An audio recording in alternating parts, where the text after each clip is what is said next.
Hey, it's Team Hybrid Racing, and we're back from 6th Summer 2023. We survived, we made it, but not without a casualty. So in today's video, we'll go through each day, kind of what we went through, our whole adventure journey, and where we ended up now. So this was my first drag and drive event, and let me tell you, it definitely won't be my last. All 6 days were just amazing from start to finish. Giant shout out to Tom Bailey for putting this on. The whole SIT crew were great. A couple of the tracks, maybe we could have used a little improvement, but we'll get into that later. Yeah, drag and drive, something totally different from what I'm used to. You know, the 1-2 day weekend stuff. Now we're talking 6 days of racing, driving from location to location, hitting all these checkpoints, making it through the day, making it through the week. And yeah, definitely can't wait for that. I'm already thinking about the next one. So let's go ahead and get into day 0. All right, so day 0 starts off in Cordova Dragway.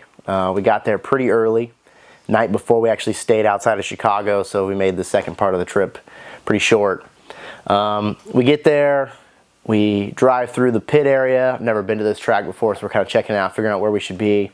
Find a nice spot up front and start unloading. Luckily, the way that we put the car in the trailer, in the big trailer, we were able to just drive it straight out and set up our pits, so you can see here. From there, we waited on the call to take the car and everything up to the tech line. And here's where the fun began. We were in the tech line for quite a while and then finally got through. And when I say got through, I mean they checked our information. Unfortunately, I actually failed tech. The tech for these type of events is a bit more strenuous than what I have around these local tracks. Thought I had my bases covered, but unfortunately had a little mishap with my shutoff switch on the back of the car, as well as a neutral safety switch. So Juddy and I headed back to the pits, got those fixed, came back up to the lanes, and they went ahead and gave us the check and good to go. So at that point, we got the stickers on the car. You can see the banner still on the car. You know, I kind of want to leave it on there. It's kind of a little bit of a memento. And then we had some large numbers for our class and our car number, which are not on there anymore. But anyhow, yeah, we got that set up, got back up in line, and we actually wanted to go ahead and make a test pass. Had a tune set up. Wanted to make sure we were kind of in that range. For the class we're running, we have to be sitting at 850 or slower based on the cage, per the rules. Went and made a pass, and if I'm not mistaken, ran an 854. So I was feeling pretty good about that going into the week. From there, our buddies that we were going to be traveling along with showed up. So Juddy hopped on the back of the little mini trailer, and we drove out to the other side where our friends had pitted, because we were going to be staying in their pits for the night. And then went back and grabbed our big truck and trailer and parked the car right here. This is my buddy Damon, his Supra that was with us. So we had my 240, Damon's Supra, and then not pictured on the other side, but you'll see him later in the video, is my buddy Jeremy, his Fox body. So that pretty much wrapped up day 0. Made sure we were ready to go for day 1. So we start day 1 also at Cordova. And how this starts out with 6th Summer is our pits are way out in the field. They instruct everyone to bring their car, and if you're pulling a trailer, up to what are the regular pit areas closer to the track.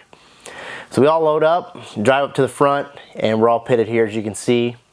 Next step, they call everybody up to the stands. We go through the driver's meeting, you know, about half an hour long or so. And from there, they instruct us to go back to our truck and trailer, go ahead and move those and lock them up, put them back in the backfield, and from that point on, you're locked out. If you have to go back to your truck for any reason, you're out of the show. So we go ahead and do that, walk back up to the pits, and at this point, my co-driver Juddy, him and I, we came up with this little checklist sheet that we had for each day to make sure we get everything. Last thing we want to do is go make a pass and miss something.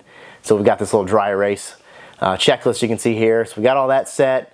At this point, we're ready to get in the lanes and really get going. So we go up to the lanes. We're sitting there. We're in the B group, which is the 850 to 999 group. So they kind of organize everybody in speed, and they kind of rotate this throughout the day, or throughout the week, sorry. And so for the first day, we get up there pretty early. Excited to go make our first pass, get up to the line, and sure enough, what do? Well, you'll see. Here's the 3 passes we made for the day. Rowdy Radial is run on the 8-mile standard, so even though the car slowed before the quarter, it's okay. He got the digits he wanted. He went 5:31 at 1:36, which is a good run to the 8th mile. It's about what the car should be on par of.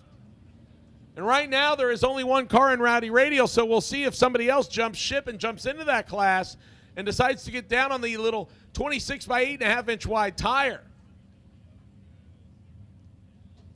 Our next pair to the starting line, a pair of purple cars. The ZL1 powered El Camino, left side of the racetrack, and the LS infused 240 Nissan on the right hand side. The first time they're doing a drag and drive. Left hand side is Audrey Beeler. Right hand side of the Nissan going 8:39 at 1:68. That's Jeremy Ortiz, and Ortiz is in the street race class. So an 8:39 at 1:68, it's a good run, but he can't hand it in. He's too fast. The quick.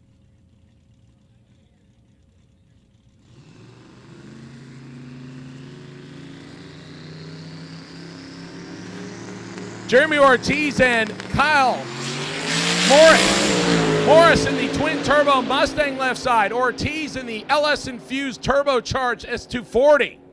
The 40 goes 8:66 at 1:67, 8:39 at just 1:50 for Kyle Morris. So they can both hand those time slips in. Unfortunately, Jeremy went quicker than the 850 index earlier today, so he can't hand that in. The 866 he can. Probably would like to be about a tenth and a half quicker, but beggars can't be choosers. That 866 will work.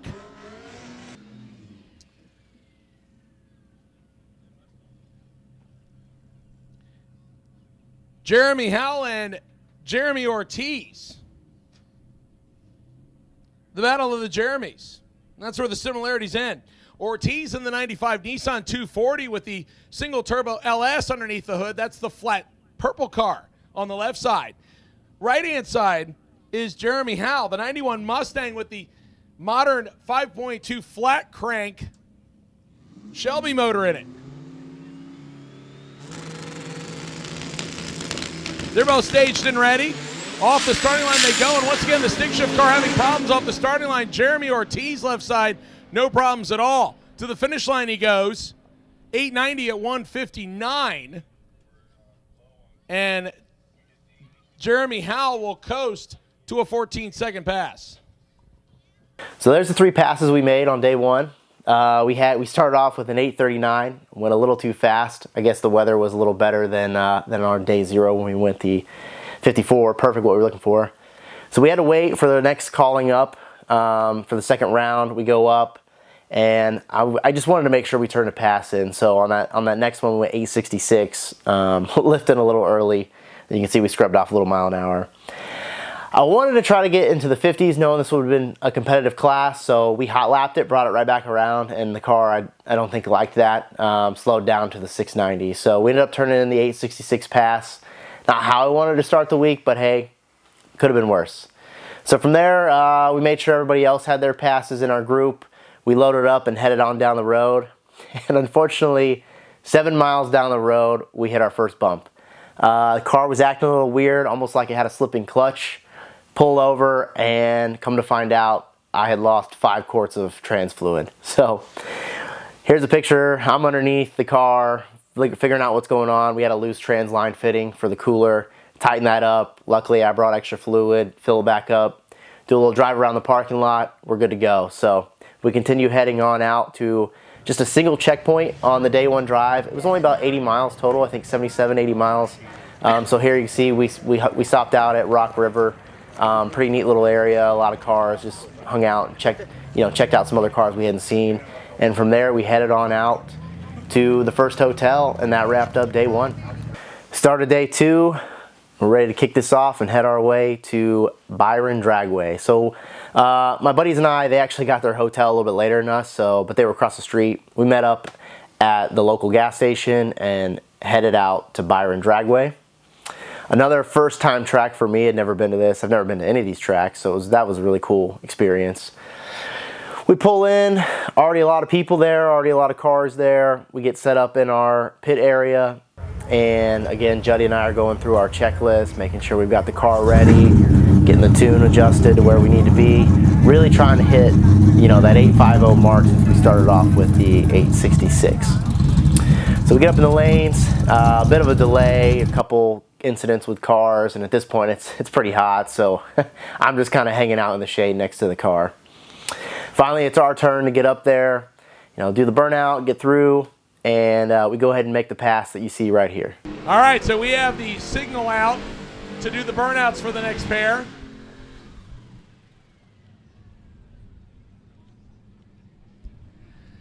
Jeremy Ortiz is going to come up left-hand side in the flat purple 240 1995 Nissan.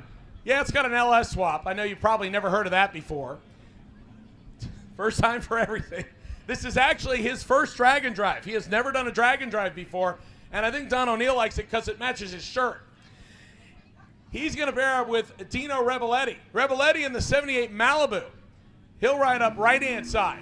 So both sides looking for something with an 850. They can't go any quicker than that. Not legally they can't. I know Jeremy's cars run in the sevens. So he has to roll it back a little.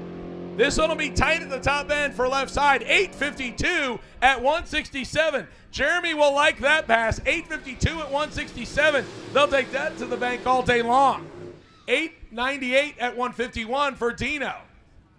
So there it is, right on the money, right what I was looking for, 852. I tell you, when I got that slip, I was ecstatic, kind of probably partying and screaming a little bit too much in the car than I should have been, but was really happy getting that 852.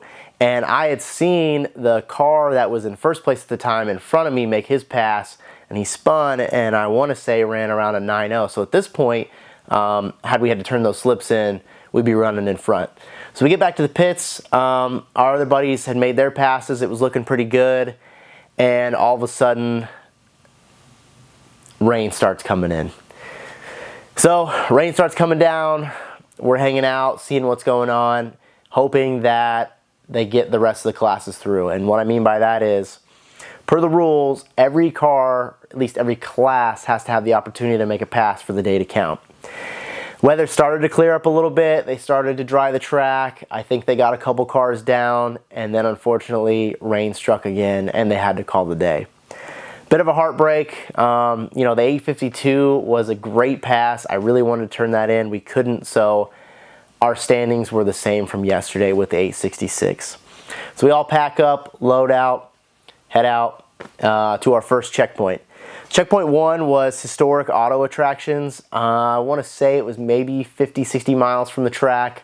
But first thing we had to do was get through the rain. We had a lot of rain still leaving the track. I wasn't sure how the car was going to do, but handled it just fine. Got some great photos crossing this bridge. And finally we make it to historic auto attractions. We hung out there for a while, watched some people do some trailer burnouts, kind of a new thing I hadn't seen before. I've seen video of it, but it's kind of cool to watch in person.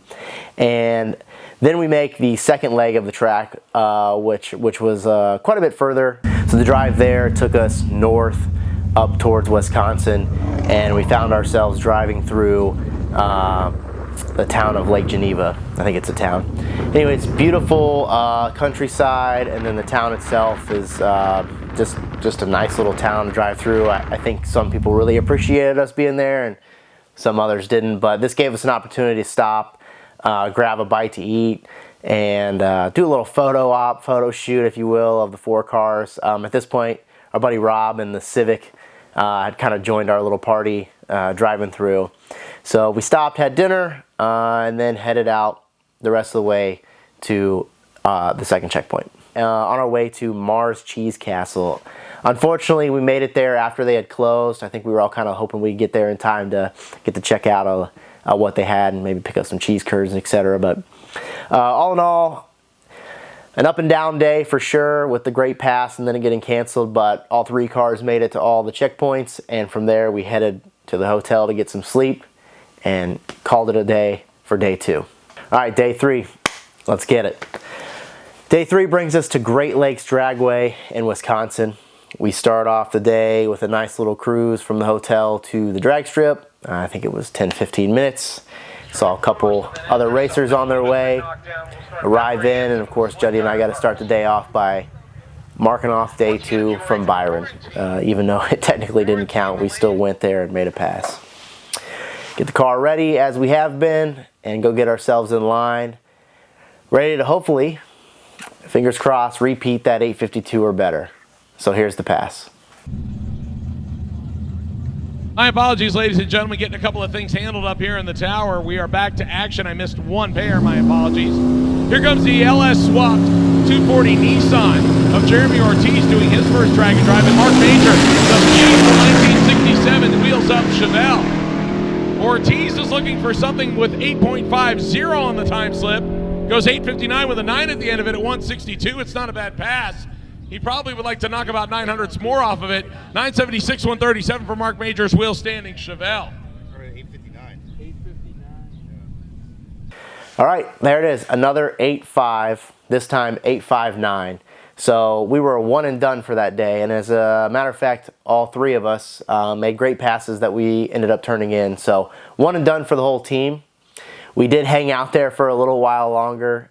Jeremy and Billy adjusted the clutch. Something I didn't mention in the previous day is after we got to Mars Cheese Castle, we went over to a friend of a friend and borrowed his lift so Jeremy could actually swap out the clutch that was in his car to a different style clutch, which now they were adjusting. So we hung out the track for a little while and then started making our way to the very first stop, which was Hog Cabin Saloon. This place was a little congested, to say the least. It was a little hard to get in and out of there, but we found a spot to park in the back, hung out for a minute, took a breather, and then made sure to get our photo so we could turn it in the next day to show we stopped the checkpoint and continued on. Now, day 3 is the longest drive of the entire event. I want to say this one was about 200 miles or so, which some drag and drive people would say 200 miles, that's nothing, but first timer, and that's kind of the idea behind this. Not a lot of driving. Let's enjoy what we've got and really enjoy the time of the track. So anyways, we continue heading west back towards Iowa for what will be day 4, and we stop at a gas station, top of the hill, take another breather. From there, we continue west again and end up getting caught by a train that stopped right at the crossing that we needed to go. There was probably, as you can see, I don't know, 15 of us, and they just kept rolling in, cars stacked, stacked, stacked, stacked. We eventually make our way around the train and find ourselves late at night at our second stop of the day, which is actually the Field of Dreams movie set. Pretty cool. Unfortunately, it was dark when we got there, so we couldn't see too much. I did end up seeing some great photos from other racers that made it there in the morning.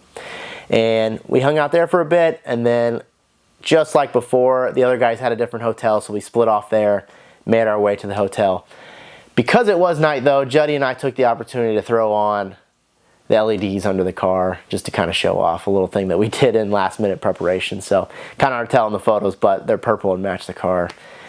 I don't know, maybe it's the racer in us that had to get it out, but that completed day 3. Day 4, we're making our way towards the end of the week. Get up, head out. I want to say it was another 10-20 minute drive. I tried to keep the hotels close to the track, so it made the morning drives pretty quick and easy. On the way there, we get spotted. As the photo you see by Derek, the guy who does all the announcing. You've heard him talking on the videos, the live feed, etc. We show up, Tri-State Dragway. Again, another new track for me. Pretty cool about that. Every morning, Tom Bailey, who puts on Sick Summer, Sick Week, he's driving around in his ice cream truck, handing out breakfast sandwiches, which are actually ice cream sandwiches, so had to stop and take a photo, a little photo opportunity there. Again, we go through our checklist, get the car ready, load it up, and get into the staging lanes for our first pass of the day. We'll go ahead and show you all 3 passes that we made. That's right, I said 3 passes. This was probably our longest day at the track trying to hit that number. So take a look. 140. The Malibu left-hand side in the Street Race 275 category, that's Dino Rebelletti. Rebelletti is currently in the number 4 spot with the Malibu. Here comes your number 2 car in the Street Race 275 category. This is Jeremy Ortiz. Ortiz in the LS single turbo swap. Yeah, you see a pattern here? 1995 Nissan 240. He was asking for a new spark plug threader because he yanked all the threads out of it earlier. We'll see if he's got everything fixed and on the up and up. He'll face the naturally aspirated Nova, the Mean Nova of Michael Pryka. This is Resto Fresh Nova. He had about 8 runs on it before he showed up here this week. Jeremy Ortiz out in front of the turbocharged Nissan. He goes 844 at 170. They fixed it, but they fixed it too good. He ran about 600ths of a second too quick. He can't turn that time slip in. He's in an 850 limited category. 976 at 136 for the Mean Nova. The 976 is a good 976 is a good run there for Pryka. He can turn that number in, but unfortunately for Ortiz, that's a no-go. The 844 you can't turn in. As I mentioned earlier, we had 130-degree track temps at Cordova, so this is not the first time that drivers have had to go into the bag of tricks to figure out how to get down the racetrack. I mean, it is June and there is a lot of sun, so keep that in mind. There's only so much you can do with a racetrack. Next pair up, the Chevy Camaro right side, Jeremy Ortiz in the 95 Nissan left-hand side. Camaro driver is Kenneth Zellner. Zellner off the starting line. Ortiz needs to go 850 or slower left side. Goes 860 at 155. He got out of the gas early, but thankfully he could turn that time slip in. The previous one he couldn't. He went 844 on the previous pass, so that was no good. This time he'll be able to hand that time slip in. 161 for Larson. That will keep him, I believe, in the lead of his class. But coming up right behind him is Jeremy Ortiz. Ortiz in the Nissan, your number 2 car. 866 and 859 is what he's run so far this week. So obviously he wants 8.50. Josh Norris in the naturally aspirated Nova. Off they go. Jeremy Ortiz gave the Nova a little bit of a handicap head start, but out the back door. 848 with an 8 for Jeremy. Look at him, he just waves his hand. He's like, it's no big deal. It's 12th out too quick. We can't use it. Oh, tough break. So he's gone 844, 860, and now 848 for Jeremy Ortiz. He's just trying so hard to get that 850 out of it. Getting oh so close, but oh so far. So there's the passes we made, and I'll go ahead and just lay it out, but you already saw what happened. First pass, we click off an 844. Too fast, can't turn it in. So we had to wait for all the groups to go and try to make another pass the second round. So I adjusted the tune a little bit, and just because I was nervous and the car felt good leaving, I actually lifted and pulled the chute early, and that gave us an 860. Waited a little while to see if they would open up all lanes. So typically at the end of the day, they would open up all lanes, all groups, and you could just go get back in line. Decided to do that, tweaked the tune just a little bit more, and this time I was going to run it all the way out and not lift and see where we landed. Juddy and I thought we'd be really close to that 850 mark. And, well, we were, but a little too fast. So 848, as you saw in the video, unfortunately couldn't turn that in. So 844, no good. 848, no good. Had to settle with an 860. So we turned in an 860, loaded up the cars, and started making our journey. This trip actually had 3 stops. First one we made was a lake at one of the national parks. I unfortunately don't remember the name, but some great views. Hung out there for a few minutes, loaded up, and made our way to the second stop, which actually wasn't too far away. So we were going to go ahead and just get there, take our photo that we needed, and keep rolling. So here you see we stopped at Hot Rods by Havlicks. They had a little trailer set out in their parking lot. Great folks, handed out waters, drinks. So we went ahead and grabbed a drink real quick and kept going.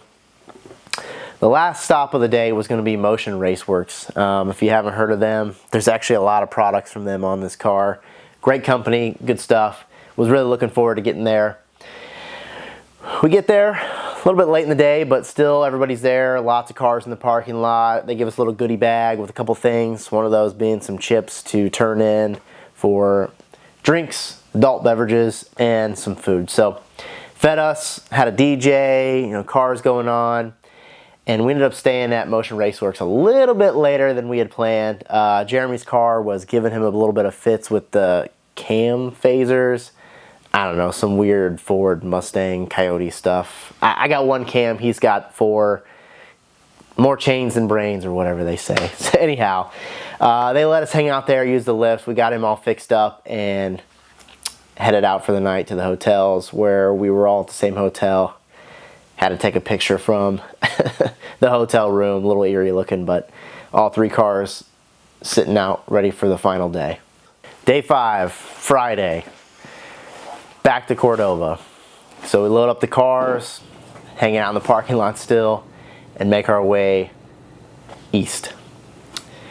Part of that is crossing the beautiful Mississippi River, and then we find ourselves coming up over the hill to that sign that says Cordova. We're here, we made it back.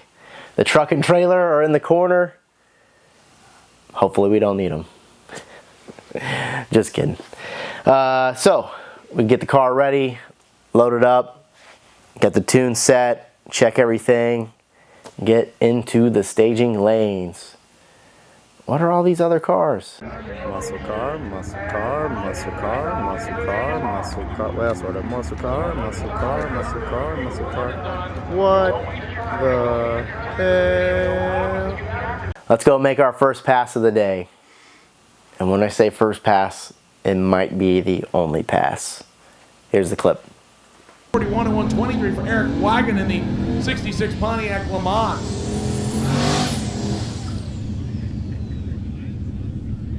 Are we out of double A's? Are these our last pair? Can I put out a parts call for double A batteries? Okay, parts call. If anybody has a spare pair of double A batteries they know are good, I can use them at the timing tower, please. Jeremy Ortiz in the flat purple 95 Nissan.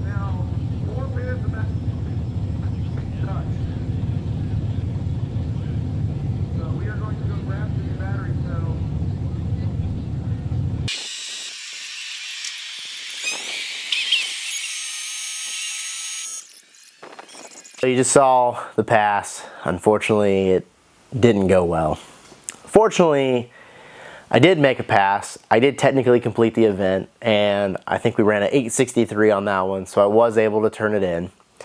The unfortunate part is what you see here. Put a hole in the side of the block with this guy right here. This is one of the rods. We're not entirely sure exactly what happened just yet. I'll do a future video on a complete teardown of the block in front of me, but if you take a quick peek, you can see it in the video, but also right here. Giant hole in the block. It was a little emotional for me. You know, on one hand, I was happy that we made it through the week, but the car was going home, broken, and not driving back on the trailer. But enough of that for now. Award ceremony's next, and as you can see here, we finished second place in the Street Race 275 class, which the goal was just to finish the event, but to even place was kind of a cherry on top. So got the trophy here. This sits in the case, but brought it out for now just so you guys could take a quick look. What can I say? We completed our first drag and drive event, and it was a hell of a ride. So that's it. That's our journey through 6 Summer 2023. Again, I want to say thanks to Tom Bailey for putting this thing on, all the sick crew, the tracks, and everybody involved. Thank you. Also want to give a huge thank you to my sponsors that are on board with Team Hybrid Racing and really let me do some of the things that I love doing. So Automotive Cleaning Solutions, Brian Tooley Racing, Driven Racing Oil, Fuel Lab, Import Drag Solutions, Outfront Race Fuels, Vibrant Performance. Thank you guys. Couldn't do it without you. One thing I bet you're probably wondering is, if that's the block that blew up at Six Summer, what's in the car? So we'll do another video about that and find out what's going on here, because we've done a few things between then and there. Again, like I said before, we'll probably do a video, a little bit more breakdown on what's going on with this block, what happened, future things there. But guys, appreciate you watching this video. If you could, if you haven't already, please subscribe to the channel, like, comment below, let me know your feedback. Appreciate all of that. And again, we'll see you next time. Thanks.